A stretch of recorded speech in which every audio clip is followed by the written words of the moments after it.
¿Qué tal, Beatriz García? ¿Cómo estás? Muy buenos bien, días. muy buenos días. Bueno, pues aquí estamos en la trastienda para repasar las principales noticias económicas de la semana y tenemos que empezar por nuestro queridísimo y admirado, amado líder supremo del régimen, Pedro Sánchez, y su intervención, su polémica intervención esta semana en el Congreso, donde habló de censura a los medios de comunicación y donde habló también de economía para poner ejemplos de bulos y desinformación. Sí, Quinjo Sánchez. Quinjo Sánchez. Bueno, Quinjo Sánchez 1. Claro, sí, primero de España. Sus artes de manipulación son ya tremendas y en la pasada intervención, bueno, pues es que fue completamente un descaro. Critica a Pedro Sánchez que la gente esté preocupada por la ocupación. Nos tiene que decir el presidente del gobierno hasta por qué debemos de preocuparnos. Le parece fatal que nos preocupen los ocupas y dice que la ocupación que no afecta a nadie, vamos, que es un problema que se ha inventado la fachosfera y demás. Y tanto que señala la izquierda, los negacionistas, ellos son precisamente negacionistas de la ocupación. En eso se han convertido. Vamos a oírle. Los bulos, señorías, los bulos y la desinformación, señorías, pues han hecho que el 34% de los ciudadanos tema, que alguien ocupa su casa, cuando este problema afecta a menos del 0,06% de las viviendas que hay en nuestro país.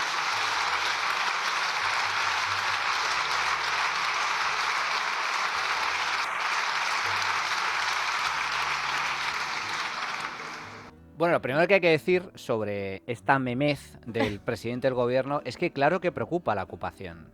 A nadie le gusta que le roben lo que es suyo y aún menos si se trata de algo tan importante como una casa. La ocupación en España es un problema, es un drama y es una auténtica epidemia que afecta a miles y miles de familias. Según los últimos datos oficiales por parte del Ministerio de Justicia, el Ministerio del Interior, hay cerca de 16.000 viviendas ocupadas en España, pero si le sumamos el fenómeno de la inquiocupación, los inquilinos que dejan de pagar, el número de familias afectadas supera ya las 100.000. Entonces, ¿qué es lo que, en alusión a lo que dice el presidente, no es que el 30% de los españoles temen la ocupación? Hombre, claro, es que se ha convertido en un riesgo, se ha convertido en un problema y aquellos que tienen una segunda residencia o que tienen incluso que se van de vacaciones y solo tienen una vivienda, tienen pánico a que ya no solo que le vayan a robar, sino que directamente se le metan en la casa y no puedan expulsar al ocupa. Entonces, lo que está diciendo Sánchez es que el problema de la ocupación no existe, igual que Irene Montero dijo en su día, que lo de la ocupación es un invento de los fachas, un invento de la derecha. La ocupación se ha disparado en España y es un problema muy grave y lógicamente la gente tiene miedo, está preocupada y prueba de ello es que las empresas de venta de alarmas están haciendo su agosto, porque evidentemente casi la única posibilidad que tienes para evitar el problema de la ocupación es prevenirla. Es que precisamente es el mercado el que está resolviendo un problema que no son capaces de resolver los políticos. El mercado, como tú bien dices, empresas de alarma, empresas de desocupación que se han disparado. ¿Qué desocupan al aire? No desocupan a nadie. Claro, muchas veces en ese porcentaje que da Sánchez de las 17.000 viviendas que le parecen pocas, ahí si tú llamas a una empresa de desocupación y no denuncias por la vía penal, eso no lo recogen en las estadísticas. Pero tú ya, gracias al mercado y gracias a empresas de desocupación, que eso lo tendría que hacer la justicia, la policía, no tendríamos que contratar empresas privadas para echar al ocupa de tu propia casa, bueno, pues eso ya desaparece de las estadísticas y es un problema que el ciudadano ha tenido que resolver por sí mismo. Ese tipo de empresas. Empresas también los seguros de impago. Los seguros de impago, las empresas que te garantizan, por ejemplo, si tu inquilino no te paga la renta, se han disparado en España. El negocio no vive del aire, vive de propietarios que están preocupados. Fíjate, ese 34% que da Sánchez, además, es de una encuesta de la OCU, que ya sabemos, una organización de consumidores que hace así las encuestas como medio de aquella manera, ni siquiera es un dato oficial del INE. Pero bueno, es que me parece poco ese 34%. Me parece poco, efectivamente. Que estén preocupados, porque si estamos viendo que las empresas de seguridad disparan las alarmas que ponen en las casas, que han proliferado de una manera, bueno, pues meteórica las empresas de desocupación, han proliferado las empresas de seguros de impagos, que también se encargan de la vía judicial y de todos los costes judiciales que supone echar a tu inquiocupa, el problema más grave que hay ahora mismo en España. Ese ciudadano con el que firmas un contrato y que a los 3 meses decide no pagarte y que tardas 2 y 3 años, hemos entrevistado muchísimos casos en libre mercado, 2 y 3 años, como tengan hijos ya puedes esperar sentado porque ya solo se declaran vulnerables y demás. Por eso los propietarios ahora no alquilan a familias, no quieren. Una familia es un problema, alquilar. Eso es lo que han conseguido nuestros políticos de PSOE, Podemos y ahora también Sumar. Eso es lo que han conseguido, que una familia, lo que antes era un sinónimo de seguridad, una familia que te va a estar 10 años pagándote tu renta, que no van a hacer ruido por la noche, que te van a cuidar el piso, pues ahora el propietario lo que quiere es un soltero, que cuanto antes se vaya mejor, porque como se quede mucho igual le coge cariño a su casa y se queda ahí apesebrado. Bueno, pues todo ese tipo de empresas han proliferado. Recordemos las de puertas blindadas, también están en auge. ¿Eso es porque la gente no está preocupada y la ocupación nos los hemos inventado nosotros o los medios de comunicación? No, eso es porque es un problema muy real y que cada vez es mayor. Y esas 17.000 vías de ocupación por la vía penal son casi un 50% del dato de Sánchez cuando entró a la Moncloa. Y además no solo eso, se ha agravado también el fenómeno de echar a tus ocupas de tu casa con Sánchez. De 12 meses, cuando Sánchez entró a la Moncloa, a 23 meses de media, tardas en echar a un ocupa de tu propia casa. Si eso no es un problema, entonces ¿cuál es? 2 años para echar a un ocupa a tu casa. El Estado defendiendo a los delincuentes, a los sinvergüenzas y a los criminales y a los morosos y atacando a los propietarios que han comprado una vivienda con el sudor de su frente, con su esfuerzo, con su ahorro, pagando religiosamente todos los impuestos. ¿Y para qué paga impuestos la gente si luego cuando le roban directamente tienen que acudir a una empresa privada en lugar de a la policía o a la Guardia Civil para echar a patadas al ocupa y desalojar al inquilino moroso? Es que es el mundo al revés, y lo que comentas, Bea, es tal cual. Resulta que las familias con hijos ahora no logran alquilar ni una sola vivienda. ¿Por qué? Porque el Estado, nuestro queridísimo gobierno, las leyes te prohíben desahuciar a familias morosas con menores a su cargo. Consecuencia, si no puedes echar a un inquilino moroso, directamente no te vas a arriesgar a alquilarle la casa, tu propiedad, tu inmueble a una familia con hijos. ¿A quién está perjudicando esta estúpida legislación sobre vivienda y sobre el alquiler que ha aprobado el gobierno de PSOE y Sumar? A las familias más vulnerables y a las familias con hijos. Pero esto es lo que hay. El bulo de Sánchez sobre la ocupación. Esto de que no existe la ocupación sí que es un bulo, y el propio Sánchez es, como bien comentaba Alberto Núñez Feijóo esta semana, el mayor bulo de España. Pero tenemos más temas, Bea. Sí, ojo, María Jesús Montero, que le está saliendo competidora, Yolanda Díaz. Ahora ya, pues bueno, también quiere ser ministra de Hacienda, como no tiene nada que hacer en trabajo. Ahora Yolanda Díaz se mete en todo y esta semana ha dado una entrevista en el diario Expansión y ha homenajeado a la campaña de Hacienda Somos Todos, esta que inventó el ministro Francisco Fernández Ordóñez con Suárez en el 79, y bueno, pues Yolanda Díaz llama a los españoles a recordar esa campaña. Yo la verdad que si hay que hablar de campañas de Hacienda, me quedo con Concha Velasco en los años 80 cantando Que viva el IVA. El IVA.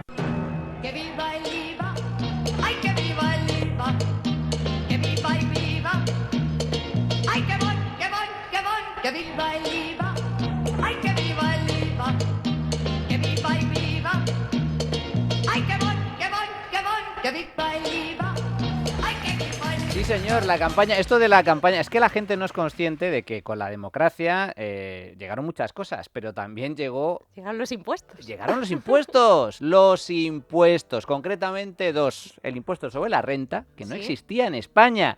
Bajo el régimen franquista no existía el impuesto sobre la renta. Y el IVA es el impuesto sobre el valor añadido, el impuesto que pagamos todos los contribuyentes cuando pues compramos un producto o compramos un servicio. Todos los días pagando IVA. Y bueno, pues ya dejando las bromas aparte, la verdad es que plantea Yolanda Díaz en esa entrevista en Expansión 2 subidas de IVA. Ya lleva más de un año pidiéndoselas a Pedro Sánchez. Subir el IVA a la sanidad privada y subir el IVA a la educación privada. La verdad que, bueno, pues estas modalidades de IVA, o sea, estas modalidades de servicio no pagan IVA desde la creación del IVA, desde que Concha Velasco estaba ahí bailando con las maracas.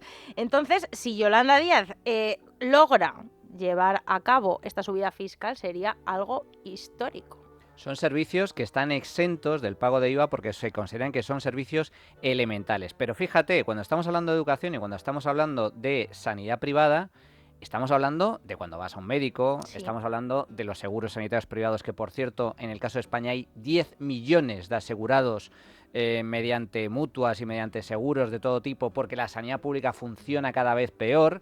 Estamos hablando de academias, estamos hablando de dentistas, estamos hablando de psicólogos, Sí. estamos hablando de logopedas, estamos hablando de cantidad de servicios que en la actualidad están exentos de IVA, que pasarían a tributar, según la propuesta de la señora Montero, a un IVA ¿de cuánto? Pues ¿Reducido? ¿General? No ha especificado. Lo que le parece mal es que estén al cero, pero bueno, ya si abres la veda, pues lo pones súper reducido, luego lo pones reducido con el mismo argumento unos años después y luego ya, pues si quieres, lo pones al tipo general. O sea, ya una vez que abres la veda de un impuesto que ha estado exento desde el año 85, desde la creación del IVA, pues puedes hacer lo que quieras con esta actividad. Sí que es verdad, ha habido cálculos, porque como esto se lleva mucho tiempo proponiendo en papeles y demás por parte de la izquierda, ha habido cálculos. Dice la AIREF, por ejemplo, que sería un golpe en impuestos de 3.500 millones de euros para todos los contribuyentes, pero ojo que le podría salir el tiro por la culata al Estado. Porque claro, tú al final, si te suben el coste de tu servicio, en muchos casos dirás, oye, pues mira, pues me voy a dar de baja del seguro privado, voy a volver a la sanidad pública, que no uso, que uso mi seguro privado tan ricamente, voy a volver a la sanidad pública porque ya no me compensa, no puedo más con esta asfixia fiscal. Y el Estado podría tener que costear el coste sanitario y educativo de toda esa gente que ahora mismo está descargado el sistema porque están ellos pagándose doblemente. Pagan por un lado por impuestos la pública y por otro lado se costean la privada. Pues ojo que le pueden volver, esto lo dice la AIREF, no la OCU como mira Sánchez, pueden volver al sistema y hay cálculos de que le puede salir al final en negativo. Igual el primer año no, pero años sucesivos sí. Aumento de impuestos que en todo caso se traduciría en un encarecimiento de servicios sanitarios y servicios educativos para millones de familias españolas que hay que recordar que aquellas familias que utilizan la educación privada, colegios concertados o privados, o la sanidad privada mediante seguros, están pagando doblemente, Sí. porque están pagando con impuestos educación y sanidad pública y al mismo tiempo se están sufragando su propia educación y su propia sanidad. Por lo tanto, doble pago de impuestos. Pero como bien comentas, es que además supone un ahorro para el sector público porque no utilizan esos servicios públicos. Si todo fuera provisto por el Estado, si ya funcionan mal esos servicios, imaginaos por un momento lo que podría suceder si esos 10 millones de asegurados privados pasasen a la sanidad pública. Sería el colapso absoluto, pero no solo sobre eso quiere subir los impuestos. ¿Cuál es el otro producto que tiene en el punto de mira? Ella está encantada. Fondos de inversión y fondos de pensiones. Impuestos al ahorro. Ahorradores, inversores particulares, cualquiera de nuestros oyentes seguro que nos está escuchando, que dice que es que pagan un 0%, ahora veremos, pero hay que decirla primero, que no pagan un 0%, que los fondos de inversión tienen en su cartera empresas que ya están pagando el impuesto de sociedades cuando generan beneficios. Eso es lo primero, ya pagan religiosamente. Luego que los fondos pagan un 1%, en un 0% por lo menos que se entere de cuál es la tributación. Un 0% pagan los planes de pensiones, pero cuando tú liquidas como contribuyente ese plan o esos fondos de inversión, pagas tu correspondiente IRPF, que no es nada barato. Entonces Yolanda Díaz se queja de que pagan poco, no sabemos cuál va a ser su objetivo, si son los traspasos, si son que el contribuyente final pague más, si es que el fondo pague más, pero bueno, lo que quiere es, efectivamente, al final será el ahorrador el que sufra estas ideas tan peligrosas. Si sube la tributación sobre los fondos de inversión, eso, que la gente lo sepa, se va a traducir en un traslado de costes, de esos mayores costes fiscales, desde la gestora hacia el cliente final, con lo cual va a repercutir en la rentabilidad de sus fondos de inversión, de ese dinero que tienen ahorrado e invertido en fondos. Por lo tanto, lo va a pagar el ahorrador final. Y si repercute, que puede ser incluso las dos vías,